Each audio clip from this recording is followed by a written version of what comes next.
So all this brings us to also the national debt, right? Because former Senator Phil Gramm once said that balancing the budget is like going to heaven. Everybody wants to do it, but nobody wants to make the trip. And it is hard. You know, people have different opinions, and October was miserable. It was bad for the American people. The government shutdown was a terrible thing for this country. It was not good to have these kind of partisan games in Washington, the brinkmanship. I certainly didn't like it. I didn't support it. I voted 26 times to prevent the shutdown, to fund the government. And I also voted twice for the Full Faith and Credit Act, which would prevent default. And last February, I voted to raise the debt limit in the context of other reforms that will actually change the way Washington does business.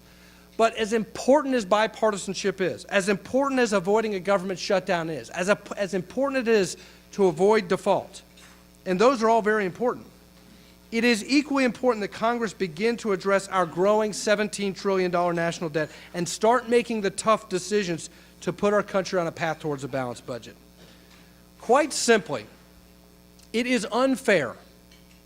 It is unfair to our children, to future generations of Americans, to continue to spend money we don't have and raise the debt ceiling without getting government spending under control. Our nation's exploding debt is the single greatest threat to our prosperity, our national security, and our general welfare. We are adding between $12 billion and $20 billion to the national debt every single week. The national debt now exceeds the size of the entire U.S. economy. Interest on our national debt, with interest rates historically low, are more than double what we spend on our veterans.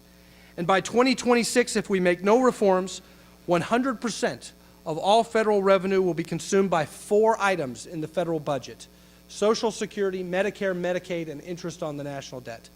This is crowding out our ability to fund vital infrastructure and transportation. It's crowding out our ability to fund Pell Grants.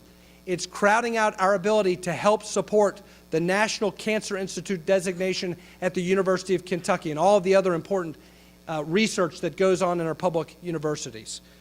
We have to deal with this. And so when Paul Ryan, who Gatewood Arnold is in the audience. Gatewood Arnold went to Miami University with Paul Ryan.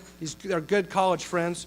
When Paul Ryan, the Budget Committee chairman, told me that the debt ceiling vote that ended the shutdown in October would add nearly $750 billion to the national debt with no reforms, I said that that's not what the people elected me to do. They elected me to stop business as usual in Washington, to make the reforms necessary to start putting the country on a path towards a balanced budget. And so we've been doing that. We supported a balanced budget amendment to the Constitution.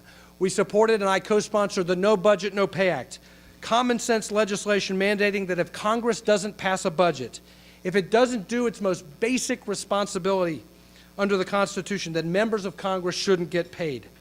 I voted for a budget that cut spending by over $4.5 trillion in balances within 10 years.